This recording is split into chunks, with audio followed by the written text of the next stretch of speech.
Good morning students. आज हम समुच्चयों के कुछ और प्रकार तथा समुच्चयों पर संक्रियाएं के संबंध में जानकारी प्राप्त करेंगे तथा कुछ प्रश्न भी हल करेंगे।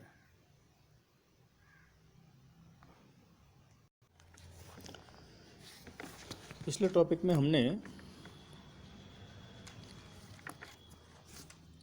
उपसमुच्चय के प्रगुण, उनके आधार पर बनने वाले घात समुच्चय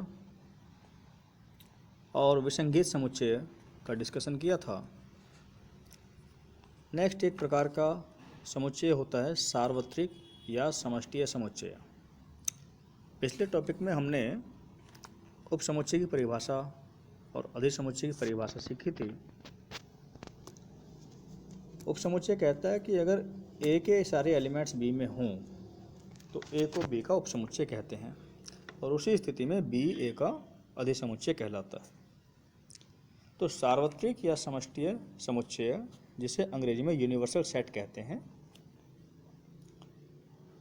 तो यूनिवर्सल सेट जैसे कि नाम से ही स्पष्ट है, यूनिवर्स या समष्टि, सब कुछ या सार्वत्रिक जो सब जगह मौजूद हो। तो वास्तव में ये सेट एक ऐसा सेट होता है जिससे बड़ा कोई सेट उस प्रश्न के अंदर समाहित नहीं हो सकता।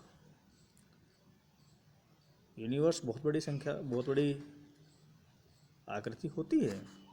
तो यहाँ पर इससे संबंधित ये है कि उस प्रश्न में जितने भी सेट दिए गए होंगे वो सेट जिसके सबसेट हों, सभी सेट जिस सेट के सबसेट, यानी एक सेट ऐसा होगा जिसके जो उन सभी सेटों का सुपर सेट होगा, अधिसमुच्चय होगा।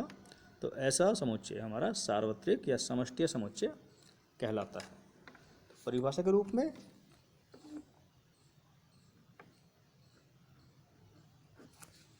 ऐसा समुच्चय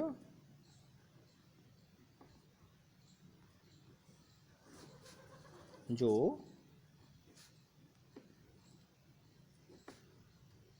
दिए गए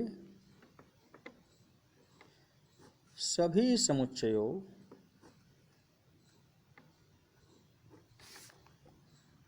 का अधिसमुच्चय हो, यानी सुपरसेट हो,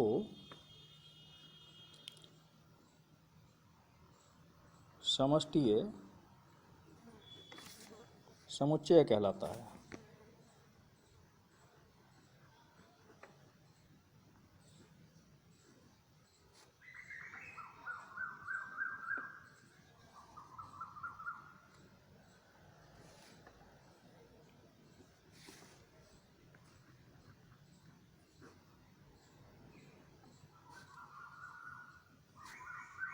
समष्टीय समुच्चय को कैपिटल यू से प्रदर्शित करते हैं।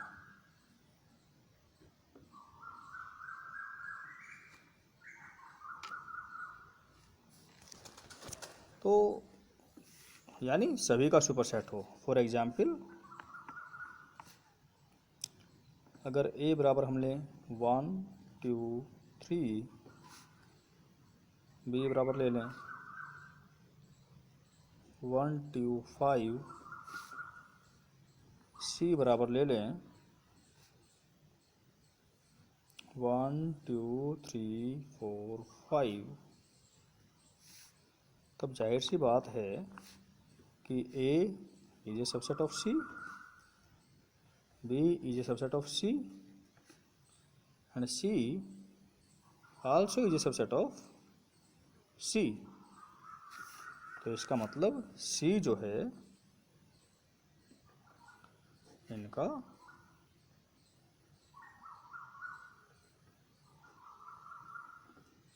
समष्टीय समुच्चय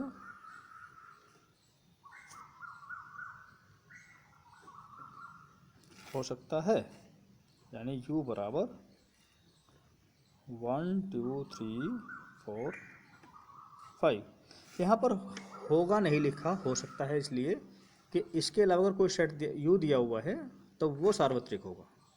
अगर उसने पूछा है कि सार्वत्रिक बताओ तो फिर सार्वत्रिक हम C को भी कह सकते हैं और C से बड़े सेट को भी कह सकते हैं।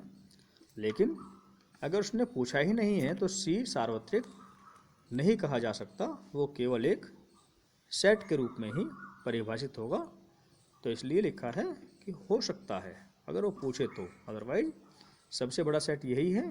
तो वो सबसे बड़ा सेट जिसके अन्य सभी सेट सबसेट हों वही हमारा सार्वत्रिक या समष्टि समुच्चय होता है। नेक्स्ट टॉपिक आता है हमारा इंटरवल्स, अंतराल। तो हम जो है अब अंतराल पर डिस्कस करेंगे कि अंतराल या इंटरवल्स क्या होते हैं।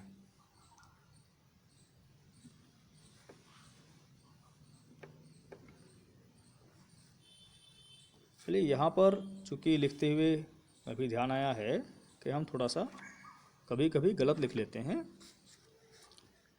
गलत क्या, हमें आदत है कि हिंदी अंग्रेजी को अलग अलग लाइनों में लिखने की।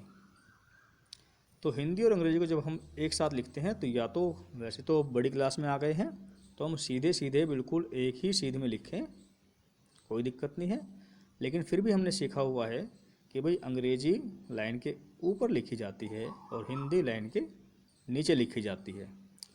तो अगर आप उस तरीके से लिखना चाहते हैं तो उसको लिखने का तरीका अपना सही कर लें, क्योंकि मैं देख रहा हूँ कि जो स्टूडेंट्स अपनी कॉपी में काम लिख के मुझे भेज रहे हैं तो उनमें कुछ गलतियाँ कर रहे हैं। तो उसके लिए हम थोड़ा समझ लें कि हम हिंदी और इंग्लिश को एक साथ लिखते कैसे हैं। तो उसके लिए हमें जो लाइन है एक लाइन को कैच करना है, ठीक है, और हिंदी और इंग्लिश उसी लाइन के अनुसार काम करनी है। तो कैसे, तो यहाँ समझ लेंगे हम थोड़ा डिफरेंस करते हुए। तो जैसे यहाँ लिखना है अंतराल, तो हमने लिखा अंतराल।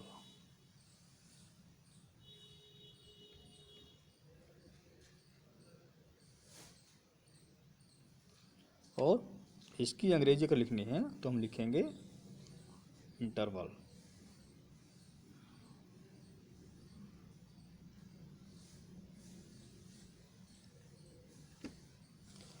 ये जो एक लाइन है, एक लाइन पकड़ करके इसी के ऊपर या नीचे अगर लिखेंगे तो वो एक लाइन मानी जाएगी। लेकिन हम लिखते क्या हैं, हम लिखते हैं अंतराल की लाइन, अंतराल एक लाइन में लिखा हुआ है और हमें लिखना होता है अंतराल, तो हम लिखते हैं यहाँ पर।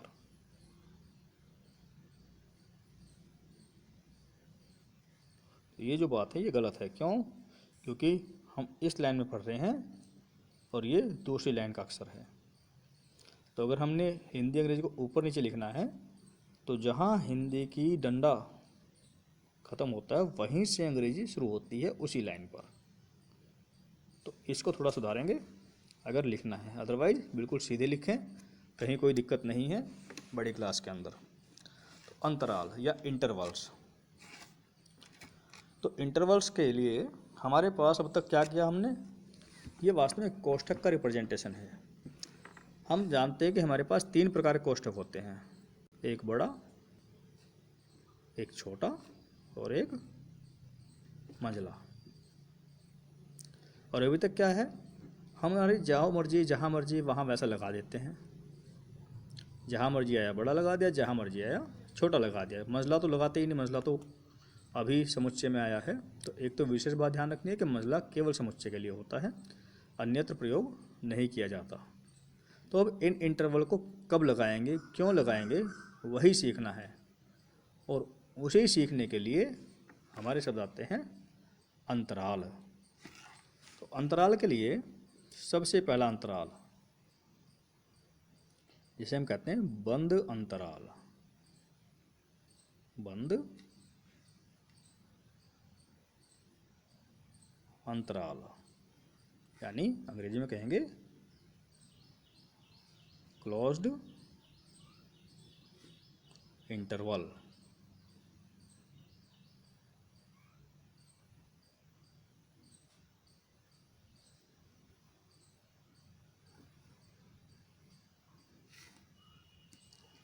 तो क्लोज इंटरवल क्या होता है? क्लोज्ड इंटरवल को अगर हमारे पास दो संख्याएं हैं, let A B belongs to R real numbers and A is less than B, A B से छोटा है, तब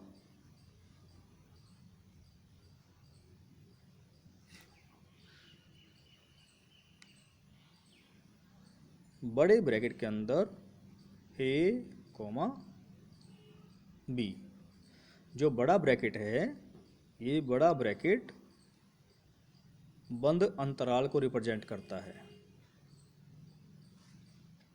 ठीक है, तो बड़े ब्रैकेट के अंदर अगर ए भी लिखेंगे तो इसका क्या मतलब हो जाएगा? इसका मतलब हो जाएगा कि ये एक सेट बनेगा। ठीक है, जब तक एक ब्रैकेट के अंदर एक संख्या लिखी है तो वास्तव में उसका अर्थ भी कुछ और होता है, वो बाद में आएगा। तब तक हम उसे जनरली ब्रैकेट में कोई भी यूज कर सकते हैं, लेकिन अगर कोमे के साथ संख्या लिखी है तो हमें अपने ब्रैकेट को बड़े ध्यान से लगाना है। तो ए बी क्या कहता है कि यहाँ पर कोई संख्या है, ए बी से छोटा है तो छोटी पहले लिखी जाती है, बड़ी बाद में लिखी जाती है अंतराल के अंतर्गत। समुच्चय में ऐसा नियम नहीं है, तो अंतराल जब लिखा जाता है तो मानता है कि ये छोटा है और ये बड़ा है। तो अगर हमारे पास इस प्रकार का कोई सेट है कि उसमें x ऐसा है कि x a से तो बड़ा है और b से छोटा है, तो ये हमारा बंद अंतराल, बंद का मतलब है वो कोई बाहर नहीं जा सकता है, जो भी उसके अंदर आ गया वो सब शामिल किए जाते हैं। तो यहाँ पर क्या है, a से बड़ा x है लेकिन बराबर वाली भी संख्याएं हैं, ऐसे ही b से छोटा है लेकिन b को भी शामिल किया गया है। a और b दोनों इस समुच्चय में सम्मिलित हैं। जैसे कहा जाए कि 1 2, तो 1 2 का मतलब है और क्लोज इंटरवल में है तो वो क्या हो जाएगा? वो हो जाएगा कि भाई 1 भी शामिल है, 2 भी शामिल है और 1 और 2 के बीच की सभी संख्याएं शामिल हैं। और ये हम पहले टॉपिक में पढ़ चुके हैं कि 1 से 2 के बीच अनंत संख्याएं होती हैं। दूसरा आता है हमारे पास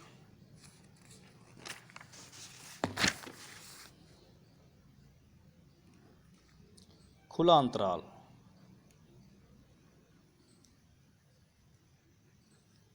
खुला अंतराल यानी ओपन इंटरवल। तो नाम से ही है इसका कि ये खुला अंतराल है। तो खुले अंतराल को हम लिखते हैं, वही स्थिति आएगी कि let A B belongs to R and A less than B. Then तो खुले अंतराल लिखते हैं हम छोटे कोष्ठक से, और ये हो जाता है एक सेट। x इसमें ऐसा होगा कि a less than x less than b, यहाँ पर बराबर नहीं है, यानी इसका मतलब है कि a से b के बीच की सभी संख्याएं मौजूद हैं, लेकिन ना तो a है और ना ही b है, ना इसमें a शामिल है ना इसमें b शामिल है, लेकिन इसके अंदर की सभी संख्याएं सम्मिलित हैं। तो ये होगा खुला अंतराल। तो कोष्ठक ध्यान से रखना है, छोटा लगा दिया है तो इसका मतलब है कि हम खुले की बात कर रहे हैं, उन संख्याओं को नहीं गिनते। ठीक है, और तीसरे प्रकार का अंतराल होता है अर्ध बंद या अर्ध खुला अंतराल, यानी हो जाता है अंग्रेजी में सेमी क्लोज्ड और सेमी ओपन इंटरवल। तो अभी इसके माध्यम से हमें करना क्या है, हमें सीखने हैं ब्रैकेट को लगाने के तरीके, और सही ब्रैकेट सही तरीके से लगा हो तभी वो अच्छा लगता है और उसका अर्थ बनता है।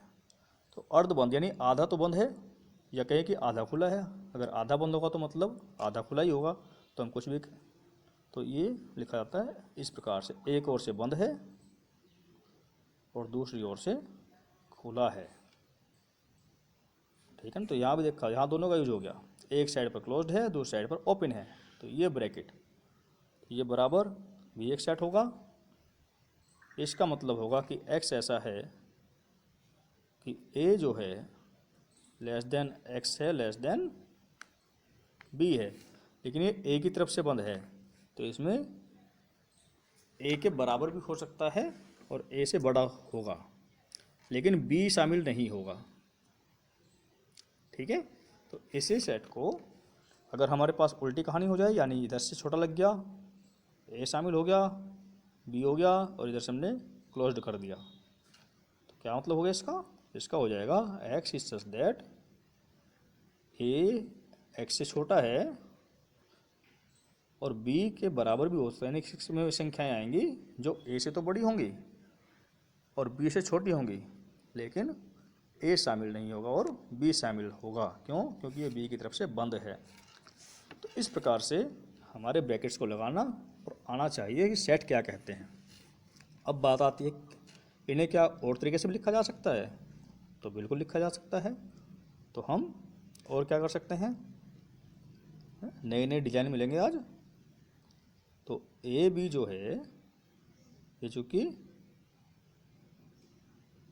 क्या हुआ, ये इधर से ये खुला है, तो लगता तो है कि इधर से बंद है उधर से बंद है, तो बंद है नहीं, ये खुला हुआ। तो हम इसे ऐसे भी लिख सकते हैं, ए बी, और ऐसा भी निशान बना हुआ आ सकता है। तो इसका मतलब है कि ए से बंद है और बी से खुला है। या हम इसे लिख सकते हैं, ये खुला हो गया,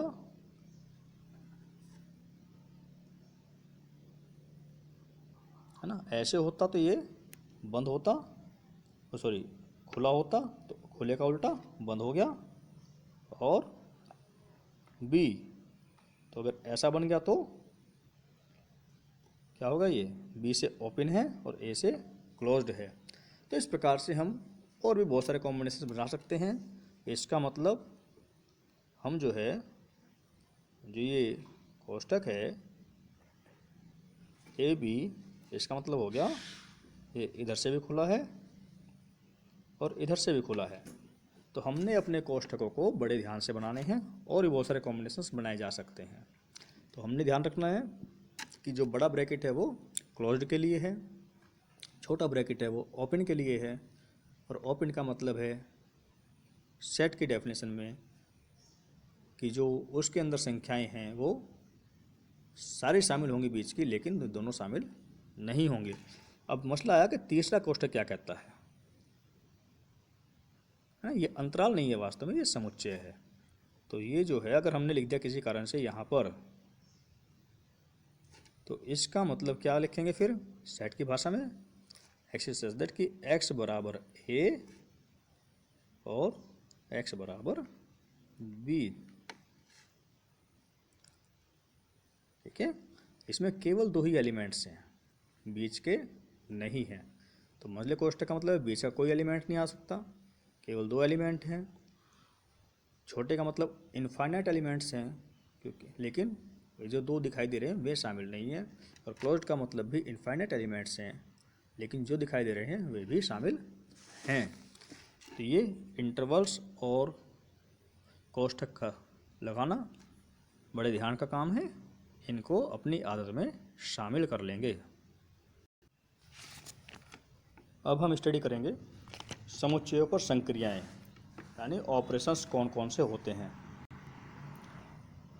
जैसे गणित में जोड़ घटा गुणा भाग होती है, वैसे ही समुच्चयों पर संक्रियाएं काउंट की जाती हैं। तो सबसे पहला ऑपरेशन होता है समुच्चयों का संघ या सम्मिलन। अंग्रेजी में कहते हैं यूनियन ऑफ सेट्स। ये आपके अनुसार लिखा है, जैसा कि हम चाहते हैं कि हिंदी इंग्लिश कैसे लिखें लाइन पर। देखा हमने, एक लाइन है, इस लाइन के ही ठीक नीचे हिंदी है और इस लाइन के ठीक ऊपर इंग्लिश है, अगली लाइन में नहीं है। तो हम इसका अभ्यास करें अगर हमें ऐसे लिखना है। तो सम्मिलन क्या है? सम्मिलन या संघ, संघ माने इकट्ठा कर लेना। जितने भी दिखाई दे एलिमेंट्स, जहाँ भी दिखाई दे एलिमेंट्स, वो सब इकट्ठे हो जाते हैं। तो ए व बी के संघ में समुच्चय ए तथा समुच्चय बी के सभी अवयव सम्मिलित किए जाते हैं।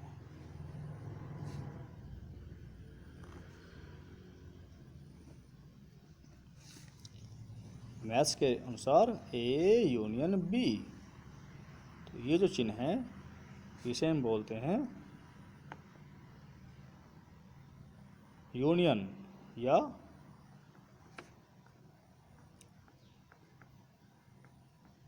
सम्मिलन या संघ या संघ। तो ए यूनियन बी क्या होगा? X is such that X belongs to A या X belongs to B. In English, X is such that X belongs to A और एक्स बिलोंग्स टू बी। यहाँ पर हमें समझना होगा, यहाँ लिखा है समुच्चय ए तथा समुच्चय बी के सभी अवयव। ठीक है, यहाँ पर या होता है क्योंकि यहाँ पर समुच्चय की जब भाषा में लिखते हैं तो तथा का मतलब है कि वे दोनों शर्तें पालन करते हों, यानी ए में भी हो और वो बी में भी हो, तभी लिखा जा सकता है। तो ऐसा नहीं है कि जो ए में है वो बी में होगा, तो इसलिए लिखा या ए में हो चाहे बी में हो, सम्मिलन ये होता है, चाहे ए में मिल जाए चाहे बी में मिल जाए, उन सबको इकट्ठा कर लिया तो वो संगठन बन गया। तो ठीक उसी प्रकार से इसलिए हम या लिखते हैं। दूसरा जो हमारा ऑपरेशन होता है उसका नाम है समुच्चयों का सार्वनिष्ठ, यानी इंटरसेक्शन ऑफ सेट्स। सार्वनिष्ठ जो सभी में निष्ठा रखता हो। तो भाई ए व बी के सार्वनिष्ठ, यानी जो सब में निष्ठा मतलब जो ए का भी हो और बी का भी हो, तो ऐसे को हम कहते हैं उभयनिष्ठ। के सार्वनिष्ठ समुच्चय में ए तथा बी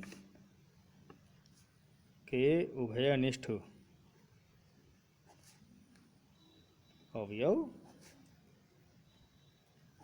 लिए जाते हैं। मैथमेटिकली इसे हम इंटरसेक्शन को उल्टे यू से रिप्रेजेंट करते हैं। ये जो है ये होगा हमारा क्या? Intersection, INTERSECTION, intersection B. तो ये बराबर हो जाएगा X is such that X belongs to A तथा एक्स बिलोंग्स टू बी बराबर X is such that X belongs to A and, Angrezi की बात करें, एक्स बिलोंग्स टू बी। तो यहाँ एंड होता है, वहाँ और होता है। यहाँ पर जो दोनों में हो ऐसा सेट लिया जाता है कॉमन वाला, और वहाँ कॉमन हो या ना हो सभी लिए जाते हैं। तीसरा हमारे पास जो सेट होता है, तीसरी संक्रिया हमारी होती है समुच्चयों का अंतर, डिफरेंस ऑफ सेट्स। तो समुच्चयों का अंतर निकालना है तो भाषा के अनुसार हम लिख लेंगे जैसे पहले भाषाएं लिखी हैं। तो वास्तव में मैथमेटिकल लिखते हैं। ए माइनस बी क्या होता है कि इसमें वे एलिमेंट्स लिए जाते हैं जो ए में तो हैं, X belongs to A and X does not belongs to B, वे एलिमेंट लेने हैं जो ए में तो हों लेकिन बी में ना हों। हमारी कंडीशन, हमें एलिमेंट ए से छांटने हैं और बी वाले को छोड़ देना है, तो वो हमारा होगा ए माइनस बी। और इसके बाद होता है एक सममित अंतर, समुच्चयों का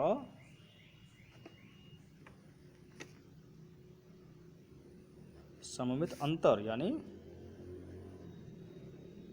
अंग्रेजी में सिमेट्रिक डिफरेंस ऑफ सेट्स। तो इसे हम लिखते हैं ए और ये चिन्ह बी, या कहीं कहीं मिल जाता है ए डेल्टा बी बराबर A minus B union B minus A. मतलब ए के में एलिमेंट जो बी में ना हो और बी के में एलिमेंट जो ए में ना हो, और उन दोनों का यूनियन, यानी सारे एलिमेंट्स इसके सारे एलिमेंट्स इसके लेकर के जो सेट बनेगा उसे हम कहेंगे ए डिफरेंस बी।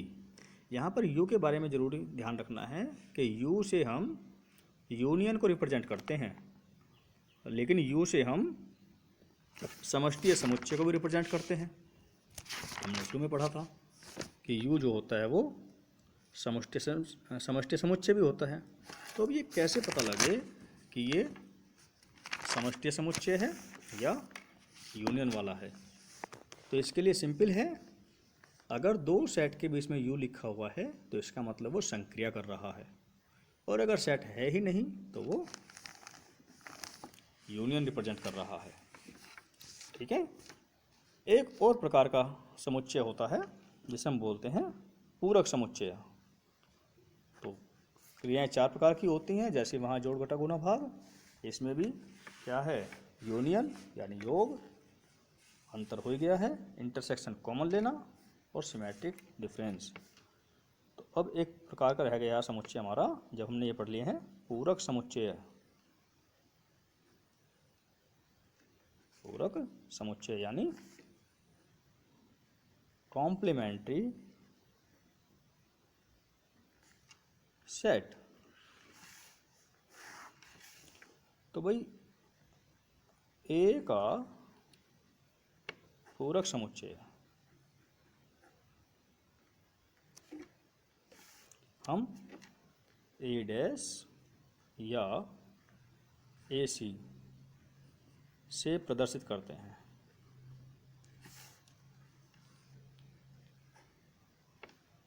तो बात है कि पूरक क्या है आखिर। पूरक का मतलब होता है कि अगर ए ना हो तो उस स्थिति में कौन उसकी पूर्ति करेगा, क्या बचेगा। ठीक है। अब ए ना हो तो क्या बचेगा, तो कहाँ बचेगा, दुनिया में कहीं ना कहीं कुछ ना कुछ तो रहेगा, तो वही पूरक है। और दुनिया कहते हैं यहाँ यूनिवर्सल सेट। तो इसका मतलब जो ए कॉम्प्लीमेंट होता है वो होता है यूनिवर्सल सेट में से ए को निकाल दो, है ना। यूनिवर्स के वे सभी एलिमेंट्स जो ए में नहीं है, या हम लिख सकते हैं X is such that X does not belongs to A, है ना। अब ए में नहीं है तो वास्तव में पूरा है, तो कहीं भी ए में नहीं होना चाहिए, लेकिन हम लिखें X is such that X does not belongs to A and X belongs to U. तो यू को लिखने की आवश्यकता विशेष नहीं होती, क्यों, क्योंकि यूनिवर्स में तो होगा ही होगा। तो इसे हम कहेंगे ए कॉम्प्लीमेंट। और जाहिर सी बात है कि अगर हम ए कॉम्प्लीमेंट का भी कॉम्प्लीमेंट निकाल लें तो वो वापस ए आ जाता है। क्यों, क्योंकि ए कॉम्प्लीमेंट में आए जो ए में नहीं है। अब वे निकालने जो ए में ना हो तो वापस ए के अंदर मौजूद हो जाते हैं। अब ये जो हमारी संक्रियाएं हैं यूनियन यानी चाहे वो ए में हो चाहे वो बी में हो, सभी को लेना है। इंटरसेक्शन जो दोनों में कॉमन है, फिर डिफरेंस जो ए में तो हो लेकिन बी में ना हो, और symmetric difference A minus B union B minus A और यू माइनस ए। एक एग्जाम्पल के माध्यम से हम इस प्रश्न को, समस्या को समझने की कोशिश करते हैं। तो एग्जाम्पल लेते हैं जिसमें सभी चीज़ें आ जाएं। मान लिया ए बराबर हमने लिया 1 2 3 4 और बी बराबर हमने ले लिया 1 2 5 6 और u बराबर हमने ले लिया 1 2 3 4 5 6 7 8 9 10। तब हमें निकालना है सबसे पहले A यूनियन B। तो क्या डेफिनेशन है इसकी? इसकी डेफिनेशन है x is such that x belongs to A या x belongs to B। A में हो या B में हो, तो A में कौन है 1 2 3 4 1 2 3 4। B में कौन है 1 2 5 6, सारे लिख लिए। लेकिन सेट कहता है कि एक एलिमेंट एक ही बार आ सकता है, यहाँ 1 2 बार आ गया है। तो 1 फिर 2 फिर 3 फिर 4 2 आ गया, ये भी आ गया यानी कि, एंड 5 एंड 6।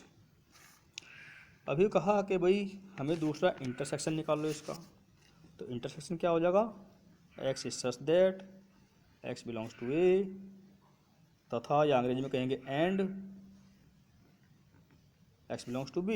तो क्या आ जाएगा यो, यानी जो A में भी हो और B में भी हो। तो A में कौन है? A में है 1 2 3 4। B में कौन है? तो देखेंगे A 1 में भी है, ओ सॉरी 1 A में भी है और 1 B में भी। तो हमारा एक एलिमेंट आ गया 1। 2 A में भी है और B में भी है, तो 2 भी आ गया।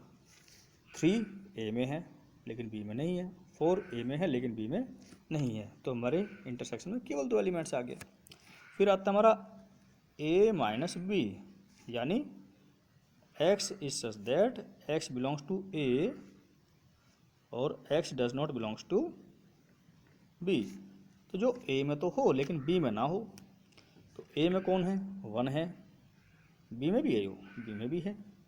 तो A में तो हो लेकिन B में ना हो, तो B में तो है, यानी ये नहीं लिया जा सकता। 2 भी नहीं लिया जा सकता। 3 A में है लेकिन B में नहीं है, तो एक एलिमेंट आ गया हमारा 3। फिर 4 A में है लेकिन B में नहीं है। 5 B में है लेकिन हमें तो A वाले देखने हैं, तो B की बात ख़त्म हो जाती है। अच्छा, अगर इसकी कहानी उल्टी ले लें, क्या हो जाएगा? x is such that x belongs to B and x does not belongs to A। तो B वाले एलिमेंट देखने हैं जो A में ना हो। तो 1 तो A में है, 2 भी है, 5 और 6 नहीं है, तो ये आ गया 5 एंड 6। अब हमें निकालना है A सिमेट्रिक डिफरेंस B। ये क्या हो जाएगा? A minus B union B minus A। तो A माइनस B ये हो गया, B माइनस A ये हो गया।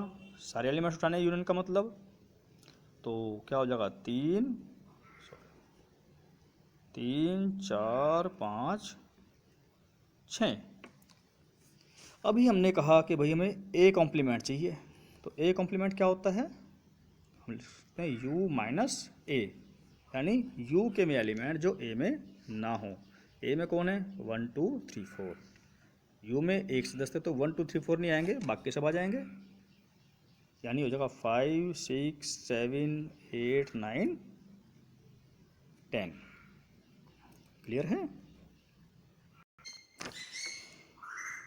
नेक्स्ट टॉपिक है वेन आरेख या वेन डायग्राम। वेन आरेख वास्तव में समुच्चयों को प्रदर्शित करने का एक तरीका है चित्र के माध्यम से। तो वेन आरेख में क्या होता है कि वेन आरेख में हम एक आयताकार बॉक्स लेते हैं, इसका साइज कितना भी अपने अनुसार कर सकते हैं। तो ऐसे हमने एक क्या किया, बॉक्स ले लिया आयताकार। और ये बॉक्स जो है ये यू को रिप्रेजेंट करता है। यू माने यूनियन, यूनिवर्स, यानी सारे एलिमेंट्स इसके अंदर ही मौजूद होंगे। तो यहाँ इस कोने में हम यू लिख देते हैं। हमारे पास मान लिया दो सेट हैं, तो एक सेट ए हुआ और एक सेट बी हुआ। ए और बी, इसके अनुसार संक्रियाएं कैसे काउंट करते हैं। ए सेट मतलब ए के जितने एलिमेंट्स हैं वो सब इस गोले के अंदर रहेंगे, बी के सारे एलिमेंट्स इस गोले के अंदर रहेंगे। लेकिन कुछ एलिमेंट ऐसे भी तो होंगे जो ए में भी होंगे और बी में भी होंगे, तो ए में बी में जो दोनों में होंगे तो वो यहाँ लिखे जाएंगे। ठीक है, तो हम इसके लिए जो है अगर ए को थोड़ा सा हम क्या करें, हल्का सा ऐसी लाइनों से खींच दें तो क्या हो, कुछ अलग सा डिजाइन सा बन जाएगा, ठीक ठाक सा लगेगा, हम पहचान भी सकते हैं। बी को हम थोड़ा सा ऐसे खींच दें सीधी लाइन से,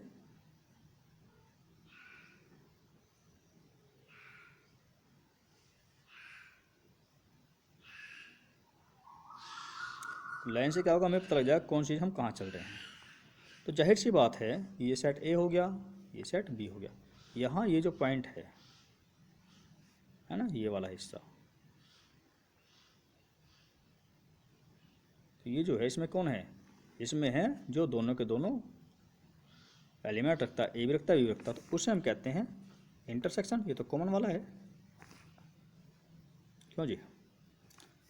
ये दोनों अगर एलिमेंट्स की हम बात कर लें, दोनों के दोनों सर्किल मिलकर के क्या रिप्रेजेंट करेंगे, यानी चाहे तो वो एलिमेंट ए के हैं और चाहे वो बी के हैं, तो ये पूरा आयत क्षेत्र ये दिखाएगा हमारा ए यूनियन बी,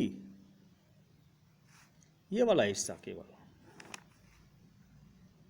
कौन सा, ये वाला हिस्सा, और ये यहाँ तक का। तो क्या होगा, इसमें से ए के तो हैं लेकिन बी के निकाल दिए, तो ये हो जाएगा भाई ए माइनस बी। और यहाँ से एक इम्पोर्टेंट चीज़ है कि माइनस बी निकाल रहे हैं तो पता लगा ये तो इंटरसेक्शन निकल गया, तो इसे हम लिख सकते हैं ए माइनस ए इंटरसेक्शन बी। ये भी कह सकते हैं दोनों चीज़ बराबर होती हैं। इसी प्रकार से ये क्या हो जाएगा, ये हो जाएगा बी माइनस ए, और ये जो हिस्सा है गोलों के बाहर का,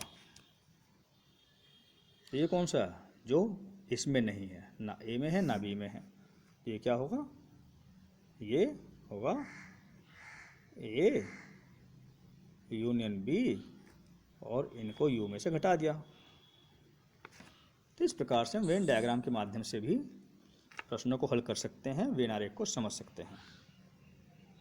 ठीक है, तो आज जो है हम ये अभ्यास देखेंगे और समझेंगे, इन परिभाषाओं को याद करेंगे